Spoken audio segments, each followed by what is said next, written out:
Koldan kelсе алмаштырып сал dedi да. Bir туганыңан чыкса, сулардын түркүнүн иччим. Көрсө анын баардыгы денсаулыкка өтө зыян экен. Мындай баягы эмгекчил эл экенбизбиз. Бирок өзүбүзгө көп маани бербейт экенбиз да. Арыкта түшүп сага. Арыктап да кеттим. Азыр диетадамын, лечениядамын. Көзүңдү ач деди болуш керек деп ойлойм мен. Үй бүлөнүн да ойлодум. Алар эртең кимдин үйүн сагалайт, эшигин түртүп калат. Мен ушул ооруну мен душманыма да каалабайм да. Азыр бул ооруну унутканга аракет кылып атам. Мындай айтканда жашоодон түңүлгөм да. Көрсө бүгүн бар, эртең жок деген ушул турбайбы. Мен атамды өлөт деп эч убакта ойлогон эмесмин. Сени биз эмнеге чакырдык аларды ырдабасаң?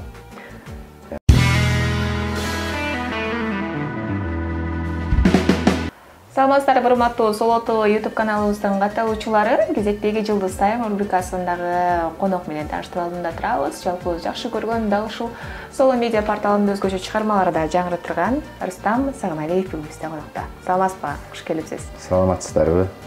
Куш келдик. Көптөн бери маектешүүгө чакырып, бирок эмнегедир ушул күн буйруптур. Азыркы тапта дал ушундай аптаптуу ысыкта эмнелер менен алек болуп атасыз? Чыгармачылыгыңыздагы жаңылыктар, ден соолугуңузду да сурайлы деп чакырдык агай. Буюрса жакшы, кызыктуу маек болот деген ишеничтебиз. Рахмат. Биринчиден жалпы ушу сиздердин угармандарыңыздарга, көрөрмандарыңыздарга жагымдуу салам. Мен өзүм көптөн бери көрүнбөй кеттим. Бирок 7-8 ай болуп калды. Ден соолукка байланыштуу бир аз ооруп калдым. Ошого байланыштуу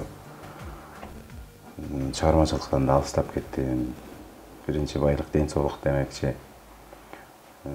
Ушу азыр ден соолуктун камын ойлоп эле ушунун үстүндөмүн да азыр. Арыкта түшүп сага. Арыктап да кеттим. Азыр диетадамын, лечениядамын. Өзүм мурда сезип жүрчүмүн бул оору. Ооручумун да, бир аз анан лечение кылып койчумун. Ушул акыркы лечение кылганымда бул жактан Кыргызстандан анан Индияга барышка туура келип калды. Эми Индияга мен бир обследование кылып келейин дегем, ден соолугумду барсам, ушундай бир суук кабар угуштум, мага бооруңду пересадка кылыш керек деп, алмаштыруу жолу. Аны ошентип ошо менен алышып, бардыгы келип каражат. Мен донор маселеси болуп калды. Азыркы күнгө чейин донор маселе менде табыла элек. Табыла элек. Табылган ушу бир бөлөмөн чыккан, бир тууган бөлөмөн. Ал эми коркуп окшойт. Бул донор болуш өзү өтө деле мындай кооптуу деле эмес экен, бирок донор болгон адамга бул коркунучтуу угулат да. Анан дагы бир жакыныма чыкты. Ошол бул жакының болмойнча болбойт экен. Бир туугандардан чыгыш керек экен. Ал дайым азыр Кудайга шүгүр. Ушунча элдин дуасы, ушунча элдин батасы тийип, жакшы азыр ушундай леченияларды кылып атам. Индияга 2 жолу барып келдим. Түрктөрдөн совет алдым. Москвага барып келдим. Акта лечение кылып, актан бардык аракеттерди кылдым. Азыр бул Кыргызстанга жакында эле келдим. Эми баягы Кудай ооруну бергенден кийин шипасын кошо берет деп айтып коет го кыргызда.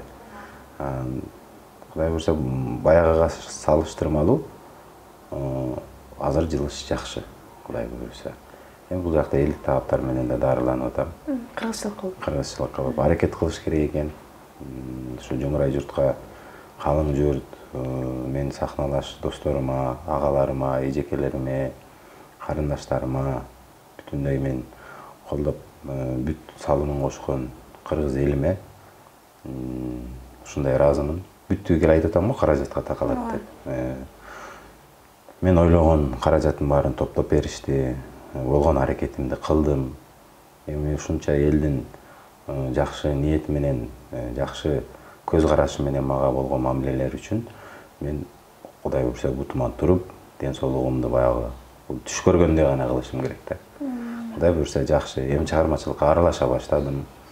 Мен алдыдагы пландарым чоң болчу. Быйылкы жылы ушул алдыда чоң программада концерт берем деп катуу даярданып аткам. Эми Кудай ден соолук берсе, бул чектүү эмес. Аракет кылып атам аны да. Азыр ушул эл менен кичине аралашып, орустар мага жакшы бир совет айтты да. Адам биринчи өзүн өзү дарылайт экен да. Өзүн өзүн караш керек экен. Ошо өзүбүздүн мээбизди оңдошубуз керек экен да. Орустар айтат, биз силердей тытынып жүрүп ушинтип окат, тиричилик деп кыргыздарды айтат да. Ушундай эмгекчил эл экенбиз биз. Бирок өзүбүзгө көп маани бербейт экенбиз да.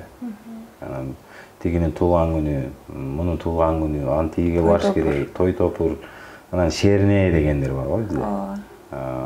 Ошону бир аз азайтып, өзүңө көңүл буруп, ден соолугуңду карабасаң баарына жетишесиң дейт. Азыр ошол ден соолукту карап, чыгармачылыкка кайрадан кирише баштадым. Буюрса, мен баягы ойлогон эмесмин, костюм кийип эле, колума микрофонду алып, жонума аккордеонду көтөрүп жүрсөм, мындай ойлогон эмесмин да мен. Мындай нерсе болот депчи. Бул Кудайдын сыноосу экен. Сыноо деле агай кээде күчтүүлөргө берилет деп көп айтып коет го. Балким ушул жакшы жагына жоруп атам. Анан негизи эле ушул ооруган адамдай ою дагы башка да болуп, айланасындагыга көңүл бөлбөй, өзүнчө бир дүйнөдө жүрө берет го. Сизде ушундай учур болдубу? Мен андай учур дагы деле ошондоймун мен. Азыр эми кичине жолума нугума түшүп келатам десем болот. Бул ооруп калганда мен көптөрдү иликтеп алдым да. Кимдин ким экенин, дос кандай экенин, тууган кандай экенин, жакын кандай экенин бир сыйра бүт электен өткөрүп алдым. Мен көрсө бат талпаңдап микрофонду, аккордеонду көтөрүп алып эле жүрө берчүгем да. Апам айтып калды, сен акалба сырчысың деп. Акалба сырчы деп жана берсе аласың, бербесе албайсың дечи да.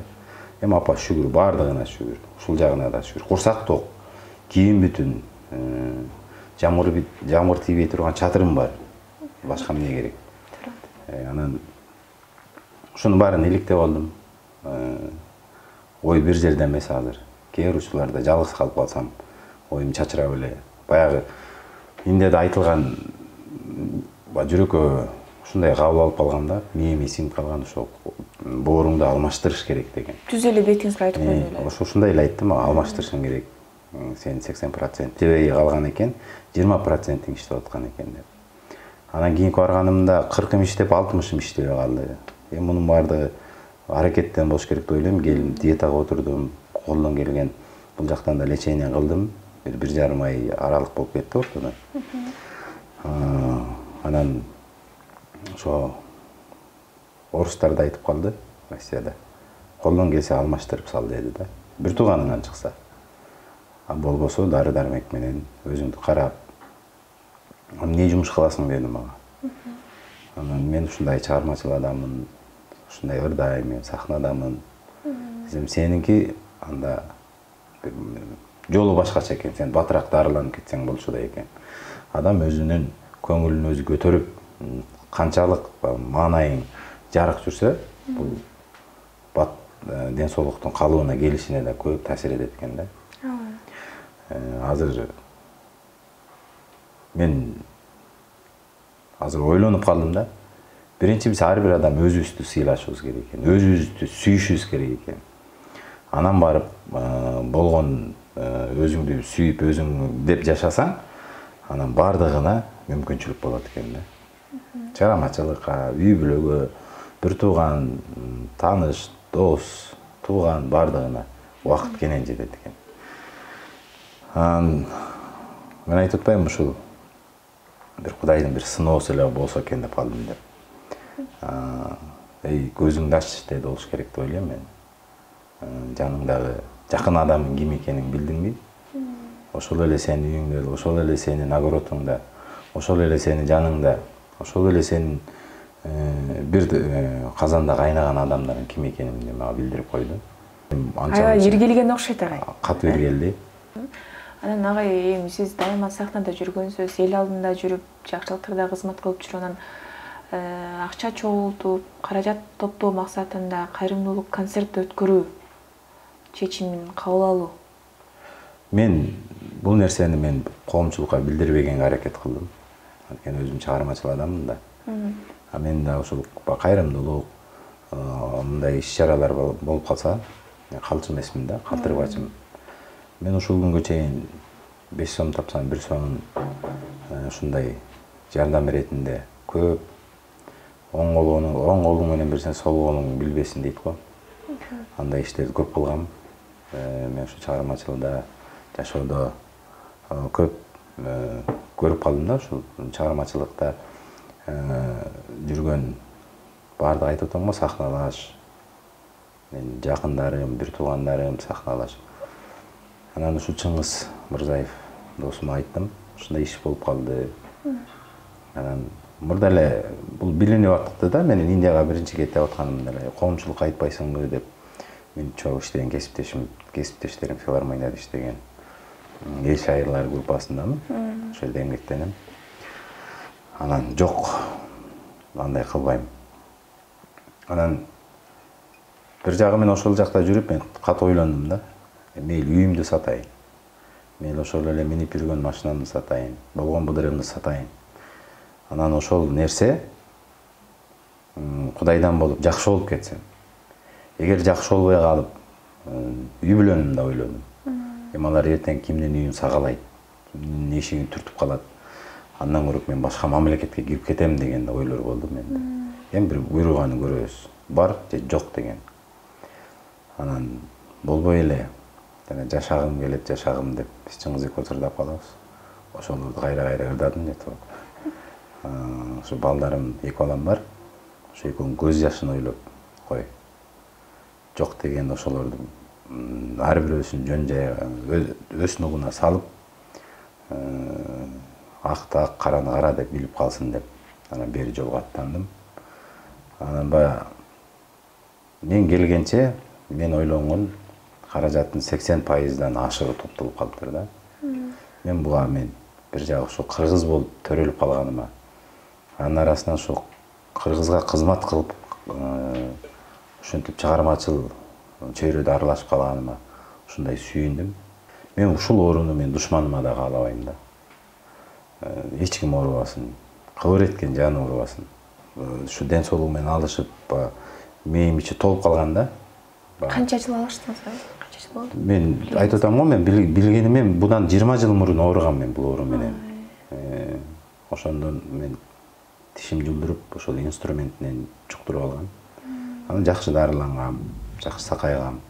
Бирок кийинки убактарда мына 3-4 жыл, 4-5 жыл болуп калды, мен өзүм билип жүрчүм да. Бул оору баары бир күнү козголуп кетчүдөй болуп, кээде кыйналып калчумун. Кээде эч кимге билгизбей лечение алып койчумун, ошентип жүргөм да.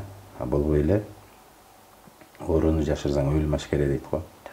Болбойт экен, баары бизден билинет экен да. Эми азыр бул ооруну унутканга аракет кылып атам. Эми ошол эле диета, ошол лечение, ошолорду кылып, ошонун үстүндө да чыгармачылык менен кошо жарышып, чөкпөгөнгө аракет кылып, буюрса жакшы. Айтып атам го, эч нерсе кереги жок болуп калган мага. Ал сөз тукканда мен мындай айтканда жашоодон түңүлгөм да. Көрсө бүгүн бар, эртең жок деген ушул турбайбы. Алам десе кары жашка карабайт экен да. Каалаган учурда каалаган жерден алып кетет экен. Мен азыр ойлоп койдум. Балки мен Кудай таалам башка жагынан алып кетет. Мен ушул оору менен ушул деп жүрө берсем, мен өзүм жеп койчу деймин да. Эми Кудайдын колундабыз. Кудайдын сүйгөн пендесибиз. Каалаган учурда алып кетет экен, бирок кечинен берсин деп азыр Кудайга жалынып, жакшы жолдо, таза тамактанып, таза сууну да бир кылдаттык менен ичип калат экенсиң. Жалаң мынакей ушул турган суулардан ичем мен. Мен мурда суулардын түркүнүн иччим. Көрсө анын баардыгы ден соолукка өтө зыян экен. Биз ушу тамак ашты жакшы көңүл бурбайбызбы агай? Тамак аштан азыркы биз тамак ашты булганып калса идишибиз жууган ар бир жанагы не деп коет, аял киши колдонгон милалар бар го.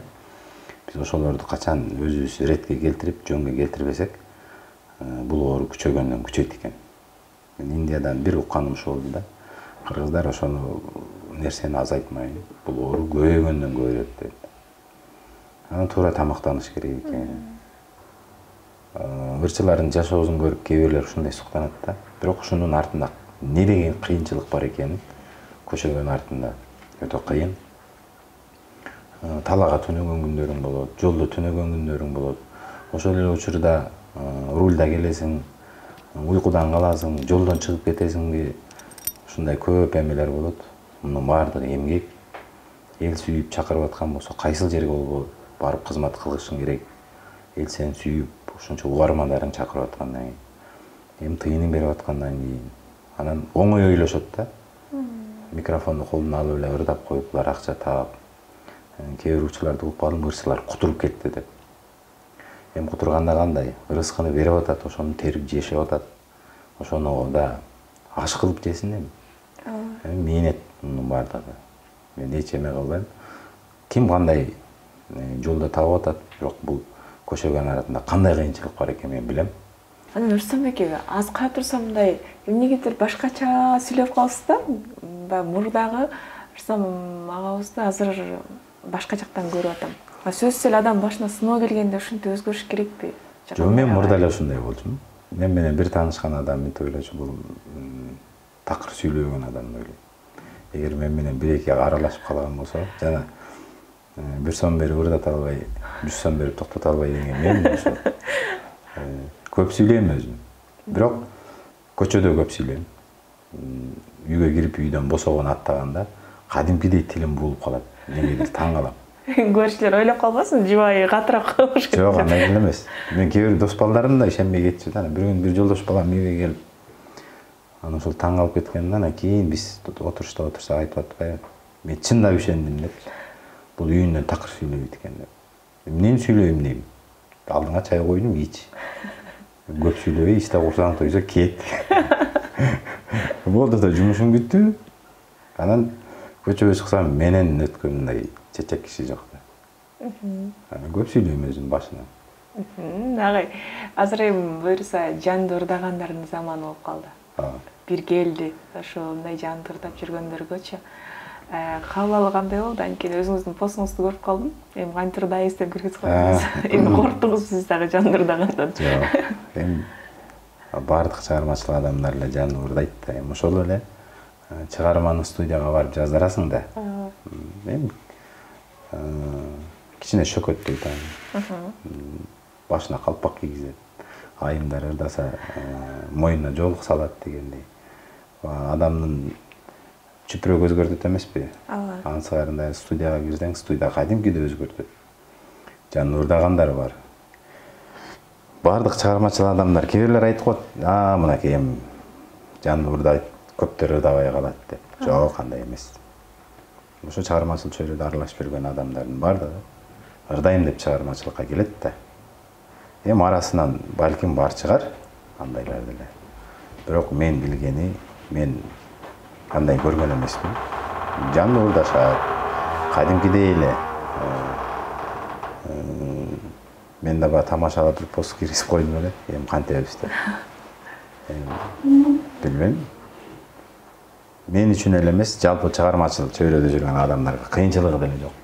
Чыгармачыл ошол адамдар деле чоң-чоң сахналарда ырдап атышат. Ошол эле биздин аянтыбызда ырдап атат. Ошол чоң-чоң иш-чараларда. Биздин азыр улуттук филармонияда фонограммасыз концерт өтөт да бизде. Жалаң жанды. Эми ал улуттук филармония. Ошол эле кайсыл мекемелерде болбосун. Жанды болуп калбадыбы? Мен ойлойм, кыйналбайт эч ким. Бүтүндөй ырдашат. Мен ырдабай калдым деген киши ал өзү терилет. Мен ырдай албайм деген киши. Бирок ушунча атың бар, ушунча кадырың бар. Анан ошончо туруп анан бир жерге конок барып, кана келем бир ырдап берип кой десе, ырдабай отурса, мына ошону айтса болот да. Бирок мен андай учурат элекмин жашоомдо. Баардыгы ырдайт, баардыгына чыгармачылык ийгилик каалайм. Эч кимиси ырдабай койбойт. Ырдайт, кошо жарышып ырдап жүрөбүз азыр. Сол. Жаштардын агымы кандай агай? Жаштардын агымы жакшы. Көз карашыңыз? Көз карашым ушундай жакшы. Эмгектенип атышат. эмгектенип атат, ошончо үзүрүн көрүп атышат. Сөзсүз түрдө сүйүнүш керек. Көрө албастык деген болбош керек экен. Бул атаандашуу болуш керек экен. Көрө албастык деген бул жакшы жолго апарбайт. Атаандашуу деген бул ошол менен кошо атаандашып, бул мындай кылып атат, мен да мындай кылайын деп, баягы ичкүйдүүлүк эмес. Жөн гана атаандашып, ошо менен тең тайлашып жаштар агымы жакшы чыгып келатышат. Бардыгына ийгилик каалайм. Алардын да өзүнүн ырыскысы бар. Эми улумун өтө берет экен, артынан жаштар келе берет экен да. Мына азыр сонун ырдаган жаштар бар. Бир учурларда да бирдекен кыйратып койгонсуп, жюри болуп калышык. Анан ошондо көтөрмөлөөчү ал баягы эме бар эмес, аксакал деген бизде ушундай бар. Мен ушундай бир атаандашкам да, мен талашып, тартышып, кыйкырышканга чейин. Эми улумун дей бербей, жаштарды да көтөрүп сүйрөбөйсүздөрбү. Эми азыр буну шагын сындырсаңыз, бул чыгармачылыктан алыстайт. Бирок карасаңыз ырдаган. Бул киши менен бул кишинин ырдаган салыштырсаңыз, экөөнө тең бирдей бал бергенге аракет кылып, ушундай көп учурларым болгон. Анын баарын билишет. Мени көрсө мындай жаман сөз айтышпайт да, ошол. Анткени артыңан жаман сөз ээрчишпеш керек да эч убакта. Канча жыл болду ага ушу чыгармачылыкта жүргөнүзгө жалпысынан? Мен жалпысынан чоң сахнага аралашканыма мына быйыл калп айтпай энем бир 15 жылдын жүзү болуп калды. Эми 20 жыл десем, эми нар жакта толтурам, кичине мен аралашып келатам да. Бирок чоң сахнага кошо жарышып, кошо үзөңгүлөш болуп, кошо ошол арабанын бир учун сүйрөп келатканыма 15 жылдын жүзү болуп калды. 15 жыл. Бирде Мирбек Иманбековдун интервьюсун көрүп калдым эле. Аяз айтып калыптыр. Ушунча жыл чыгармачылыкта жүрүп, бирде аябай оттой болуп, жанып атып, жылдыздай болуп жанып атып дагы, бирок өзүмө мындай пайдалуу нерсени ала албаптырмын депчи, күнүмдүк турмушта жыргалчылык менен убакыт өткөрө бериптирмин деп. Анан сиз ушул 15 жылдын аралыгында эмне таптыңыз жана эмне жоготтуңуз? 15 жылдын ичинде мен көп жетишкендиктерге жеттим. Ошол эле сахнада бир туугандарды таптым, досторду таптым, жакын адамдарым таптым. Менде бир гана жоготуу болгон. Ошол алгачкы концертим спорт ортосунда бердим. Бирок концертим ушундай аншлаг менен өткөн. Мен атамды өлөт деп эч убакта ойлогон эмесмин. Атам галстук тагынып, школ директору болчу, зыңкыйган жап-жаш. Ошондо келип, ошол менин концертимди көрүп, ушундай бир толкунданган экен да. Анан деле байкабайбыз биз. Келди да 2-3 күн жүрүп анан кетип калды айла. Ошондо сүйүнүптүр. Эми баягы ойлоптур да, ушунча расход кылды, эми балам банкрот болот дептир да. Бирок көшөгөн атса, эл батпай, эл кырылып атканын көрдү да, место талашып. Ошондо атам жүрөгү болук тиги түшкөн окшойт да. Баламдын ушунча эмеси бар экенин билбептирмин депчи. Бир гана жоготуу ошо болду. Атамды жоготуп алдым. Ошондо катуу өкүнгөн, мен ушул концерт мага кереги бар беле деп. Концерт себепчи болуп калды дейсизби? Концерт себепчи болду. Мен өзүмдө баягы кыжалатчылык пайда болду да. Муну көрбөсө балким эч нерсе болбойт эле деп. Көрсөм вечерство түгөнүптүр да. Мен ошондо өзүмө бир топ артка бир 4-5 жыл чыгармачылыкты да таштап койдум. Андан кийин 15 жылдын ичинде жакшы жетишкендиктерге жеттим. Ошол өтүнүч деген ырым чыккан, сөз Сакен Дүйшекиев, обону Сабатар Исаков деген агайдыкы. Бул 1984-жылы чыккан ыр экен да. Анан ошол ырдын артынан үйлүү жайлуу болдум, машиналуу болдум деп айтсам жаңылбайм. Ага инилерди таптым. Жалаң жакшылыктын үстүндө келатам. Ошол ыр мен азыр дагы багып жүрөт десем болот. Мен жакшылыкка барсам, ал ырды ырдабасам, кээ бир той ээлери кадимкидей мага кыйкырат да. Сени биз эмнеге чакырдык ал ырды ырдабасаң? Анан тамашалап атам, ырдап берем да. Жакшы, мен эч кандай өкүнбөйм. Бир гана айтып кеттим ошол. Мындан аркысы дагы жакшылык болот деп ойлойм. Кудай буйрса. Алдыда чоң пландарым бар.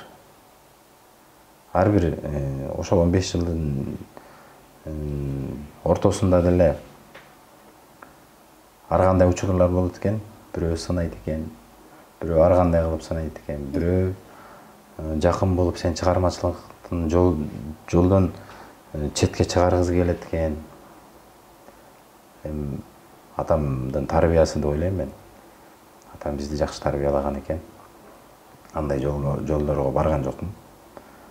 Андай жолго барып, андай жолго түшүп кетиш батыл экен. Ошон үчүн өзүң карманып, акты ак, караны кара деп билип калган учурум болуп калдым мен. Эч кандай ары бери чачыраган жокмун. Колдон келишинче чогултканга аракет кылдым. Мунун баары эмгек айтып атам го. 5 сом тапсам да ошонун 3 сомун жакшы жака жумшап, 2 сом бирөөнүн бензин куйсам, бирөөсүн кийинип дегендей. Ошо ар кандай жакшы жолдорго жумшадым. Өкүнбөйм мен. Жакшы. Мындан аркы дагы иштерим, чыгармачылык жаатындагы бийиктикке жетиш үчүн баягы эле болбой эле элдин колдоосу да. Эл сүйүп турса, эл сени көргүн келип турса, эл сенин ырдаганыңды уккузу келип турса, сөзсүз түрдө ырдай беребиз. Азыр аккордеон чертипинде ырдап атасызбы? Кээ бир учурларда азыр көбүнчө айтып атам, аккордеон көтөрбөй элем азыр. Эми отуруп ырдаганга деле болот. Бүгүн силерге ушул студияга аккордеонду ала келем деп атып, эшиктин алдына босоо коюп туруп аккордеонду унутуп келип калгам да. Буюрса, кийинки интервьюда өзүңүз ырдап бересиз, жакшы жаңылыктарыңыз менен бөлүшөсүз деген ойдобуз. Кудай кааласа. Эң башкысы оорубаңыз. Рахмат. Дагы эркиндик, анан ушул ден соолук биздин биринчи байлыгыбыз экен. Келип маек куруп бергениңизге чоң рахмат. Келиңиз, жалпы ушул сизге жардам берип, колунан келгенин аябаган бир туугандарга ыраазычылык билдирели, анан маекти жыйынтайлы. Рахмат. Сиздерге де ишиңиздерде ийгилик болсун. Жана да айтып кетпедимби? Эми ар бирөөсүн атай албайм мен. Бирок мунун баардыгы жүрөгүмдө. Кудайдын көзү түз билет. Ошо жумурай журтума, кыргыз элиме, ага эне бир тууган досторума, айылдаштарыма, жердештериме, бүтүндөй кыргыз элиме ыраазычылыгымды билдирем. Биздин кыргыз элинен айланып кетсе болот. Эми башына бул оор түшкөндө гана биленүүчү нерсе эмес, бирок кыргыз мойнунан калышыбыз керек экен да. Ошондо биз көп жетишкендиктерге көп нерсени жеңет экенбиз. Ошо кыргыз атыбыз өчпөсүн. Кыргыз аттан түшсө түшүшү мүмкүн, бирок салттан түшпөйбүз да биз эч убакта. Ошо салтыбызды кармап, атыбызды тискенин колубузга алып, камчыбызды тиштеп алып, жоо келсе, ошол таягыбызды көтөрүп алып, алдыга тосуп чыкканга биздин эр азамат жигиттер, ошолорду колдогон айымдар, ошо баардыгы аман болсун, ден соолукта болсун, эч ким оорубасын, сиздердин да ишиңиздерде ийгилик болсун. Кудай буюрса эмкиде келгенде чыгармачылык жаатында сүйлөшүп, концерт Кудай буюрса мына бир аз убакыттын ичинде калды деген бир эфириңиздерге келейин. Ошол күндү насип этсин. Бар болуңуздар, аман болуңуздар, сиздер да оорубаңыздар. Сиздер чакырып бериңиздер, биз келе беребиз. Чоң рахмат агай, бар болуңуз. Ушундай кызыктуу маек үчүн ыраазычылык билдиребиз. Мынакей урматтуу көрөрмандар, эгерде маек чыккан болсо, анда агайыбызга болгон жакшы каалоо тилектериңиздерди комментарий бөлүмүнө жаза кетсеңиздер болот. Кызматыңыздарда Таңнурул Молоева, амандашканча. Болду?